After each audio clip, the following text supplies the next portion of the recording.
Hello dear student. मैं PN sir अपने academic centre में आपका स्वागत करता हूं। आइए आज हम लोग जानते समझते हैं विजयनगर के प्रशासन, साहित्य, कला और सामाजिक जीवन की, धार्मिक जीवन की गतिविधियों के बारे में। विजयनगर प्रशासन का जहाँ तक प्रश्न है, विजयनगर का प्रशासन में राजा सर्वोपरि स्थान होता था। विजयनगर में राजा को राय कहा जाता था। विजयनगर में राजा को राय कहा जाता था। वही सर्वोच्च अधिकारी होता था।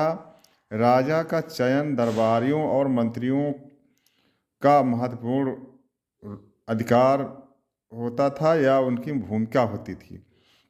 राजा के ठीक बाद युवराज का स्थान होता था। इसके बाद पटरानी का अधिकार होता था। युवराज के अभिषेक को युवराज पट्टाभिषेकम कहा जाता है। इसके अलावा वहाँ पर पुरोहित का भी स्थान होता था, जो कि राजा को विभिन्न न्याय संबंधित गतिविधियों में सलाह देता रहता था। राजा विजयनगर में कभी कभी दो दो राजाओं का एक साथ शासन करने का उल्लेख होता है, जैसे हरिहर बुक्का और देवराय विजय राय। राय धर्मनिरपेक्ष नीति का अनुसरण करता था। कृषि, व्यापार, वाणिज्य, क्रिया के विकास में रुचि रखता था। आमुक्त माल्यद में कृष्णदेव राय ने कहा है कि अपनी प्रजा की सुरक्षा एवं कल्याण को सदैव ध्यान में आगे रखना चाहिए। और राजा को सलाह देने के लिए एक राज परिषद होती थी। इसके अलावा अन्य परिषद भी थी, जिसमें राज्य के गवर्नर, बड़े बड़े नायक, सामंत, शासक, अन्य व्यापारिक निगमों के प्रतिनिधि शामिल थे। मंत्रिपरिषद की सभाएं, जो सभा होती थी मंत्रिपरिषद की, वह वेंकट विलास मंडप में होती थी। इसके अलावा प्रमुख अधिकारी, जो वेंकट विलास मंडप का प्रमुख अधिकारी होता था, वह उसे प्रधानी कहते थे। कमोवेश इसका स्थान राजा युवराज के बाद माना जाता था। प्रधानी, जो विजयनगर साम्राज्य का प्रमुख अधिकारी था वेंकट विलास मंडप का, उसे मराठा के पेशवा के समान माना जाता था। मंत्रिपरिषद में 20 सदस्य होते थे। सदस्यों की नियुक्ति राजनीति निपुण व्यक्तियों को, जो 50 से 70 वर्ष की आयु पूरी करने वाले होते थे, उनकी नियुक्ति मंत्रिपरिषद में होती थी। केंद्र में दंडनायक नामक एक अधिकारी भी था, जो सुरक्षा व्यवस्था को ध्यान में रखता था और उसके लिए जिम्मेदार था। इसी प्रकार दूसरे अधिकारी कार्यकर्ता होते थे, जो दंडनायक का सहयोग करते थे। रायसम नामक अधिकारी राजा के मौखिक आदेशों को लिपिबद्ध करता था, एक प्रकार क्लर्क था, लेखक था। सर्वनायक वात्सल्य का वर्णन राज दरबार से संबंधित थे। विजयनगर का सचिवालय में 40 स्तंभों वाला एक भवन था, जिसे अब्दुल रज्जाक ने दीवान खाना के रूप में वर्णन किया है। सचिवालय में बड़ा अधिकारी कड़िकम और सचिव होता था। बड़े साम्राज्य को विजयनगर के शासकों ने प्रांतों में बांटा था, जिसे मंडलम कहा गया है, मंडलम। और इस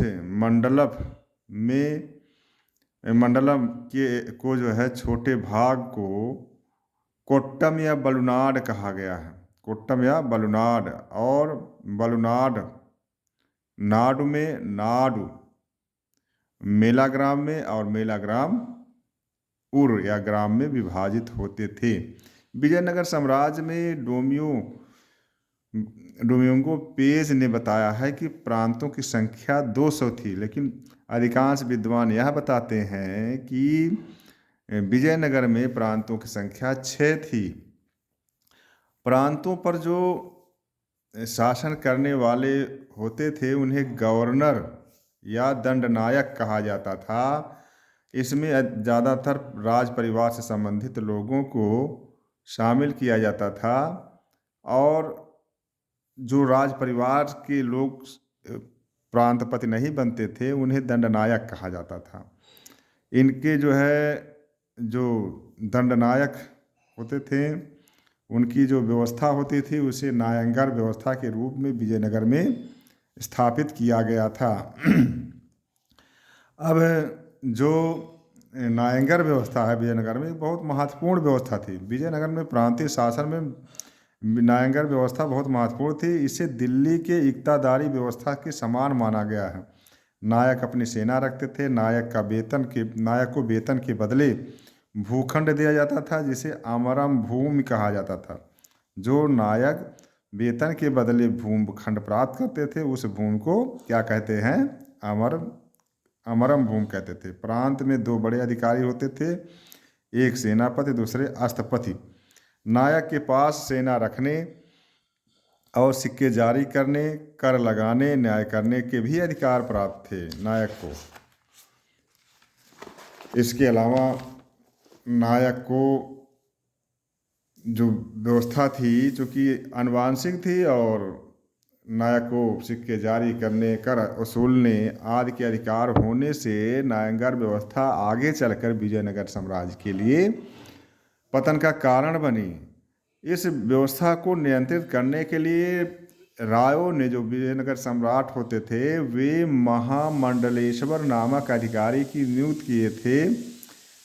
तो इस प्रकार से एक व्यवस्थित संयोजन बनाने का प्रयास रायों के द्वारा प्रांतीय व्यवस्था में किया गया, जो एक महत्वपूर्ण उपलब्धि थी। एक व्यवस्था और आती है विजयनगर साम्राज्य में, इसे कहते हैं आयंगर व्यवस्था। आयंगर व्यवस्था वह व्यवस्था थी जो 12 सदस्यों वाली समिति के द्वारा ग्राम प्रशासन को चलाने के लिए जिम्मेदार बनाया गया था। इनकी नियुक्ति केंद्रीय शासन के द्वारा किया जाता था। इनका पद वंशानुगत होता था। ये अपने पद को गिरवी रख सकते थे। इन्हें वेतन के बदले भूमि दी जाती थी। यहाँ पर कुरड़िक नामक अधिकारी जमीन की खरीद और बिक्री की देखरेख करता था। इसके अलावा प्रत्यागार और अंतरिमार नत्तु नायकर नामक अधिकारी भी थे, जो आयंगर व्यवस्था में सहयोग करते थे। कह सकते हैं हम लोग कि आयंगर व्यवस्था ग्राम शासन चलाने वाली एक केंद्रीय व्यवस्था थी। आइए हम लोग देखते हैं राजस्व व्यवस्था। राजस्व व्यवस्था विजयनगर साम्राज्य में राय शासन चलाने के लिए प्रजा से उपज का 1/6 भाग वसूलते थे। जो नायक जींस जो भूमि कर लिया जाता था वो नकद रूप में भी और जींस रूप में भी प्राप्त किया जाता था। यह कार्य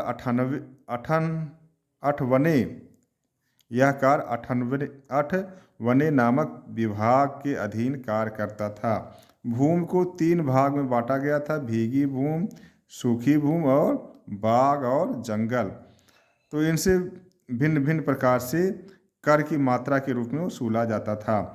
इसके अलावा जो भूमि कर था उसके अलावा भी अनेक कर सम्राट या राय वसूलते थे, जिसमें गृह कर, चारागाह कर, विवाह कर, कारीगरों में कारीगर कर था, जिसमें जो है कुम्हार, रजक, तीर्थकार और नाई, भिखारी, मंदिर, वेश्या आदि पर भी कर वसूलते थे। कृष्णदेवराय ने नाइयों पर वसूलने वाले कर को समाप्त कर दिया था। इस प्रकार से भूमिकर के अलावा विजयनगर साम्राज्य की आय का स्रोत गृह कर, चारागाह कर, शिल्पकार वर्ग पर कर, वेश्या पर कर, विवाह पर कर आदि वसूल करके राज की आमदनी होती थी। इसके अलावा विभिन्न समारोहों में उपहार आदि जो राजा प्राप्त करता था, उससे भी वो भी एक आय का स्रोत था। आइए हम लोग देखते हैं न्याय व्यवस्था। न्याय का सर्वोच्च अधिकारी राजा होता था। हम लोग पीछे पढ़ चुके हैं, राजा को राय कहते थे। वह दंड भी देता था, और न्याय में जो दी जाती थी परीक्षा का, विभिन्न प्रकार से परीक्षा का प्रावधान था। यदि कोई दोषी होता था तो उसे प्राणदंड, अंगभंग, कारावास, अर्थदंड प्रदान किया जाता था। कोई किसी प्रकार का अपराध ना हो, इसीलिए विजयनगर साम्राज्य में पुलिस व्यवस्था भी किया गया था। इसी प्रकार से नरबल का जिक्र होता है, बताया जाता है यात्रियों के द्वारा, और यहाँ के लेखों से पता चलता है कि कैदियों को नरबल हेतु चयन कर लिया जाता था। तो ऐसी दंड व्यवस्था थी यहाँ पे राजा के द्वारा स्थापित कि अपराध बहुत कम मात्रा में होते थे, इसीलिए यहाँ पर शासन बहुत ही उत्तम था। जहाँ तक सामाजिक व्यवस्था की बात आती है तो विजयनगर समाज में ब्राह्मणों का सर्वोच्च स्थान था, दूसरा स्थान जो है क्षत्रिय वर्ण का था, तीसरा मध्यम वर्ग जिसे कहते हैं शेट्टी या चट्टी का था, जो धनी व्यापारी थे, ये शक्तिशाली होते थे। चौथा वर्ग दस्तकार शिल्पकार था, जिसमें लौहकार, स्वर्णकार, बढ़ई, मूर्तिकार, कुंभकार थे। पांचवा वर्ग मजदूर और दासों का था। मनुष्यों का क्रय विक्रय जो वेश्यवग नाम से जाना जाता है, मनुष्यों का क्रय विक्रय होता था। स्त्रियों की दशा बहुत अच्छी नहीं थी, यहाँ इन्हें भोग विलास की सामग्री समझा जाता था। स्त्रियां देवदासियों के रूप में मंदिरों में सेवा करती थी, उनके मंदिरों की साफ सफाई और वहाँ पर देवताओं को प्रसन्न करने के लिए नृत्य गायन भी करती थी। इसके अलावा स्त्रियों के संदर्भ में सती प्रथा का भी उल्लेख मिलता है। अधिकांश ब्रह्म विवाह का प्रचलन था, सामान्यतः एक पत्नी प्रचलन था। इसके अलावा शासक और धनी वर्ग अनेक स्त्रियों से विवाह करते थे। आइए हम लोग देखते हैं विजयनगर में कला और साहित्य। हम लोग पिछले वीडियो में पढ़ चुके हैं कि विजयनगर में कला के अनेकों उदाहरण मिलते हैं।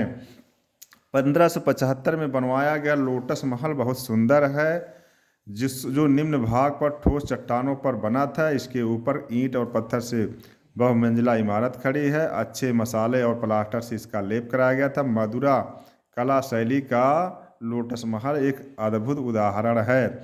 इसके अलावा सुंदरेश्वर मंदिर भी महत्वपूर्ण कला का उदाहरण है, जो निकोलो कोंटी नामक यात्री ने यह बताया है कि विजयनगर साम्राज्य की राजधानी थी, 200 मील तक विस्तारित थी।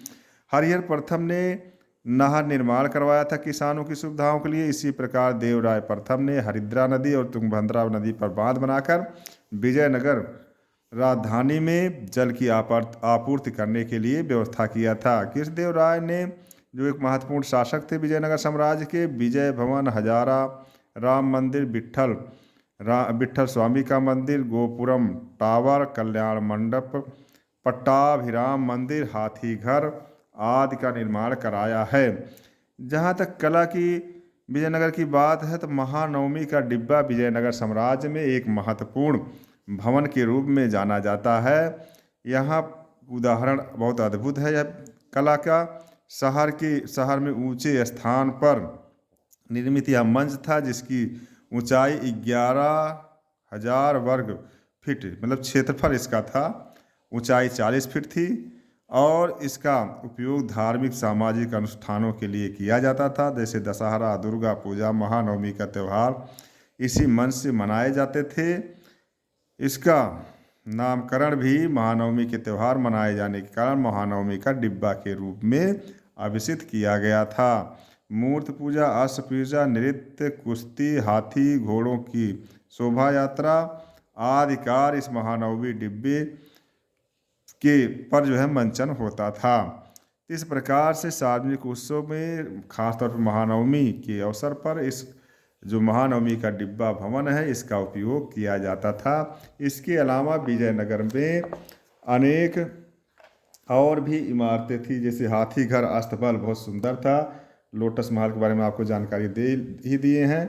तो कमल, वही लोटस मतलब कमल होता है, हाथी के घर, तो बहुत से अद्भुत कलाकृतियाँ हैं। विजयनगर को हम्पी के रूप में आज हम लोग जानते हैं कर्नल मैकेंजी के अनुसार।